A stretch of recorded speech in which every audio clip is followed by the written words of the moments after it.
So the last days of 2021, I made osechi, which is a Japanese New Year celebration food, but I made it all plant-based. So I hope you enjoyed this vlog if you're interested in plant-based food and Japanese culture. The whole process took me like 2.5 days. So I started making on the evening of December 29th. On this day, most of the thing I did is prepping. Let's start making gramame. This is a sweetly simmered black soybean dish. I start soaking the beans the night before so that it cooks faster next day. Each osechi dish has own auspicious meaning, and gramame is for the health and also work diligently. I'm adding baking soda to the mixture. Baking soda makes beans tender. Next, I'm gonna soak dried shiitake mushrooms. I'm gonna use these for multiple recipes tomorrow, so I just batch soak them. Dried shiitakes tend to flow on the top, so I like to cover with parchment paper so that they submerge fully. Also, I'm gonna soak kombu for overnight so that the liquid is gonna be umami-packed kombu broth. Next, I'm going to make nutty tajukuri. Tajukuri is a dish traditionally made with dried sardines, and the sardines are covered with candied sugar. So I use nuts instead of sardines. So dish is gonna be plant-based, but still have texture and flavor profile of original tajukuri. So I toast a bunch of nuts and sesame seeds and let them cool. For the sugar coating, into a pan, I'm going to add mirin, soy sauce, and maple syrup. Let's mix and let it cook over medium heat. It's going to be bubbly and thick, so to this, put the roasted nuts back in and mix well to coat all the nuts with the sugar coating. I'm going to spread over the parchment and let it cool completely. This is going to be sticky, crunchy, and so good. So the day 2 is gonna be a lot of cooking. Let's proceed to cooking gramame with the black soybean we soaked yesterday. So the next morning, the black soybean should be fully soaked and plump. Now let's add mirin and coconut sugar and start cooking. It takes 4 to 5 hours to cook fully, so let it simmer and move on to the next dish. Next, I'm going to make nishime, which is a simmered root vegetables. Each root vegetables has auspicious meanings and cut into festive shapes. Since they are all cooked together, it symbolizes the family and also a great future of the family. So let's start with the lotus root. I'm going to cut them into flower shapes. I'm going to use flower-shaped lotus root for the pickle that I make later, so I'm gonna cut a bunch of them. Lotus root can be brown easily, so I'm going to add the sliced lotus roots to the vinegar water to prevent browning. Next veggie is satoimo, which is taro. I'm gonna cut off the both ends and cut into hexagon shape. It makes them look pretty and also prevent from falling apart while smelling. My satoimos are a bit big, so I just cut in half. And to remove the sliminess on the surface of satoimo, I'm going to massage satoimo with a bit of salt and rinse well. Next, I'm going to work on gobo. This woody looking vegetable is actually very flavorful and used a lot in osechi dishes. I'm going to use spine of the knife to gently scrape off the skin, then slice diagonally. Then I'm going to go ahead and start cooking those 3 vegetables because they take longest to cook. In the pot, I'm going to add kombu broth and dried shiitake mushroom broth. Then go 3 vegetables, mirin, and sake.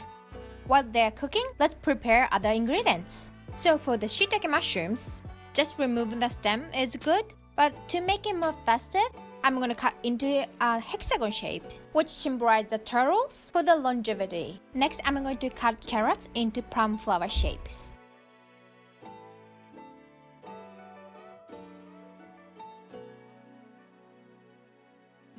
Now mushrooms and carrots goes into the pan along with soy sauce. I want to add soy sauce gradually, so now goes a little bit and I'm going to add more later. Next, I'm going to work on the konjac and I'm going to make them into a rain shape. Rain is a strap that you use when you do the horseback riding. Make them into the rain shape, make them not only look pretty, but also make them easier to pick up with chopsticks. So I'm gonna cut the hole in the middle. Then I take one side of the konjac and let it go through the hole. So the konjac looks like twisted slats of the rains. And sometimes konjac has unpleasant earthy flavor to it. So to remove it, I just boil them for a few minutes. And the konjac joins the pot. Next, I'm going to use deep fried tofu or atsage. This has such a rich flavor to the simmering dish. I'm going to pat dry the surface to remove any excess water and cut into bite-sized pieces. Now they go into the pot along with soy sauce. And I'm going to let it simmer until all the vegetables become tender and flavorful. Next, I'm going to make pink Renko flower pickle. Renko means lotus root, so this is a flower-shaped lotus root pickle, but I'm going to make it pink with plum vinegar. First, let's cook the lotus root flowers. Into a pan, I'm going to add sake and arrange lotus root in an even layer. I'm going to cover and let it cook until they become slightly translucent and cooked through. For the brine, I'm going to use shredded red cabbage. This adds a bright pink color. And of course, the plum vinegar. This adds a lovely flavor. I'm going to also add rice vinegar, kombu broth, and coconut sugar. And once the lotus root is cooked and cooled, I'm going to transfer them into a reusable bag along with brine and red cabbage. Seal tightly and let it refrigerate for overnight. I'm moving on to the next pickle, which is called kikka kabuk, which means mom-shaped turnips. But I couldn't find turnips anywhere, so I used radishes instead, which was a perfect substitution. So chrysanthemum flower has a lot of small petals. To recreate those, I'm going to slice the radishes, but not fully, so that all the slices are bundled together and not falling apart. Then I'm going to turn the 19 degrees and do the same thing. So the result looks like this. I'm going to add this into salted water and let it sit for a while. After 30 minutes or so, the radishes should be tender and ready to be pickled.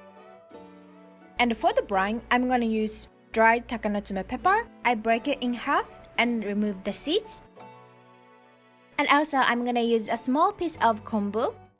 So in a reusable bag, I'm going to add kombu and pepper, rice vinegar, and maple syrup. Mix well and add the radishes. I'm gonna seal it tightly, and this is gonna rest in the fridge to pickle.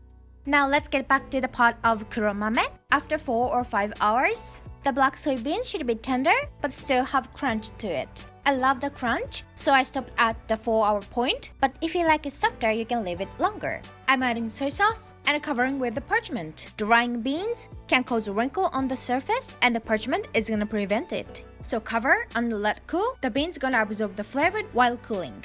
So most of the cooking I'm doing today is over, and now I'm going to do the prepping for tomorrow. In a large bowl, I'm going to add sweet brown rice and regular brown rice. And I'm going to rinse it and soak it overnight. I'm going to leave it on the countertop and I'm going to cook it tomorrow.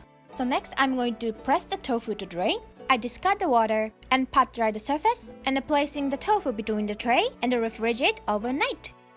Next, I'm going to prepare sweet potatoes. Chop up the sweet potatoes into bite-sized pieces and add them in the pan along with a few tablespoons of water. Sprinkle a pinch of salt. I'm going to cook this over low heat until sweet potatoes become fork tender. I'm going to do the same thing to the Japanese sweet potato. I want to make yellow dish tomorrow with this, so I'm removing the skin and cook in the pan until fork tender. I'm going to save this in the fridge and use tomorrow. So last thing for today is cooking kabocha squash. If you want to know how to cut kabocha squash easily, I have a whole video about it, so please check it out. I'm going to make yellow dish with this, so I'm removing the skin. Same as sweet potatoes, I'm going to add the kabocha squash chunks into the pan along with water, sprinkle a pinch of salt, and cook over medium heat until fork tender. I store everything what I made today in the fridge and call it a day.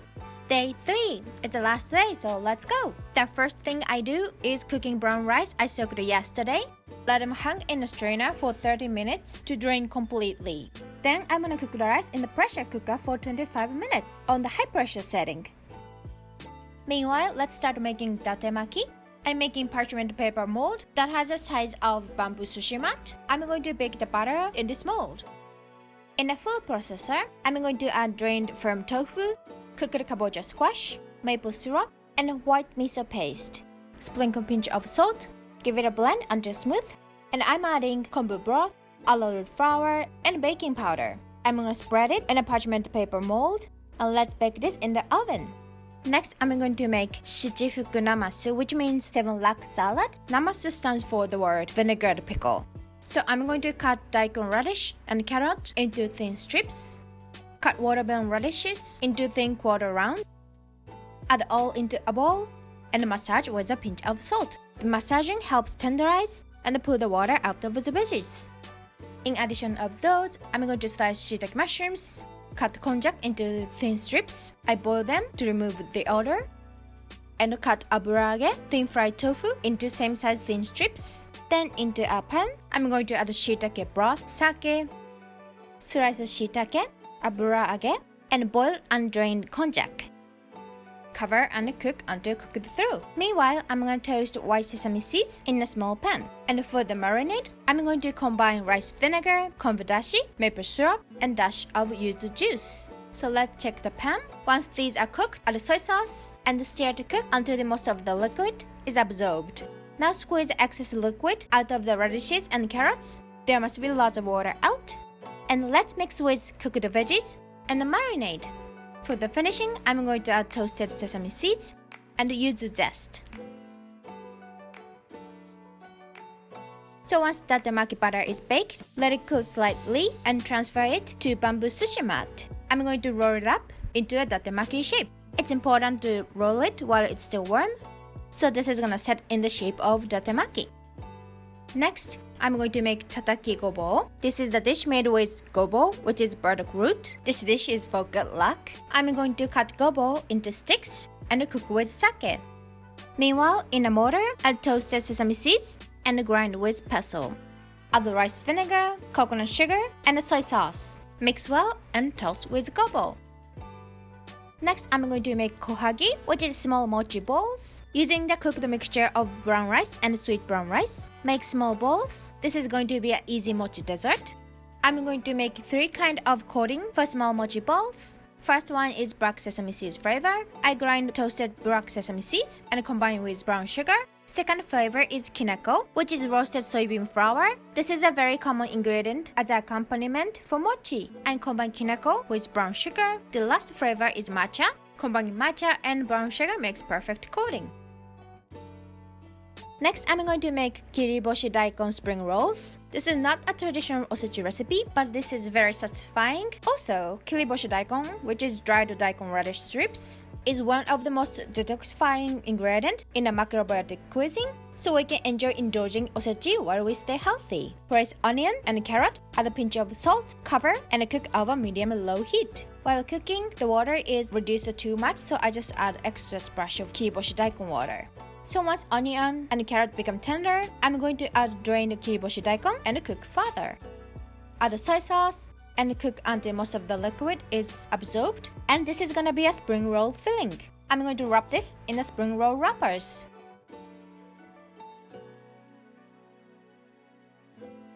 Let's shallow fry it until crispy and golden outside. Next, I'm going to make Renko Mochi, which means lotus root mochi. Lotus root can be very chewy like mochi when grated and cooked. So first, I'm going to make filling of the mochi. In a small bowl, I'm going to combine white miso paste, maple syrup, and the yuzu zest. Yuzu is a key flavor, so make sure you have it. Then let's cut lotus root into chunks and add them into a food processor. Blend it until they become smooth and evenly grated. I'm going to gently squeeze out the excess water out of the lotus root and transfer it to the mixing bowl. To this, I'm adding arrowroot flour and a pinch of salt. Mince the lotus root, just add the crunchy texture. Mix well, and I'm going to shape it into flat round balls with the filling. Let's steam it in a steamer until they become cooked through and slightly translucent. For the finishing touch, I'm going to cover one side with white sesame seed and poppy seeds. Let's cook these in a pan until golden brown on both sides. Next dish is 2-color kuri kintong. Yellow kuri kintong is a traditional recipe. Since it looks like gold, this is for the wealth. So in the food processor, I'm going to add Japanese sweet potato that I cooked yesterday, along with mirin and dash of turmeric for the golden color. I'm going to puree it and cook in the pan until it becomes firm texture. Let's do the same thing with purple sweet potato, but without turmeric. Let cool cooked sweet potatoes and shape it into small balls using a plastic wrap. So datemaki should be cooled completely at this point. So let's unroll it and cut into slices. So now all the dishes are ready to be stored in the osechi box. Osechi box is called jubako. Here I'm using 3-tiered jubako, and all the dishes should be placed in certain tier. So let's start with packing first tier. So first tier is for small traditional celebratory dishes. So I put tajukuri, kuromame, Maki, tataki Gobo, kure Kintong, and I still have some space, so I filled with kikka kabuk, radish pickle, and a garnish with snow peas. First tier is like first meal of the course. So all the appetizers are comes in this tier. So second tier is supposed to be a main course of the meal. So grilled fish, lobster, they harvest from the sea, or sometimes roasted beef nowadays. A common dish in this tier in regular osechi. So the dishes doesn't have to be traditional and you can be creative here. Also, all the pickles is gonna be this tier.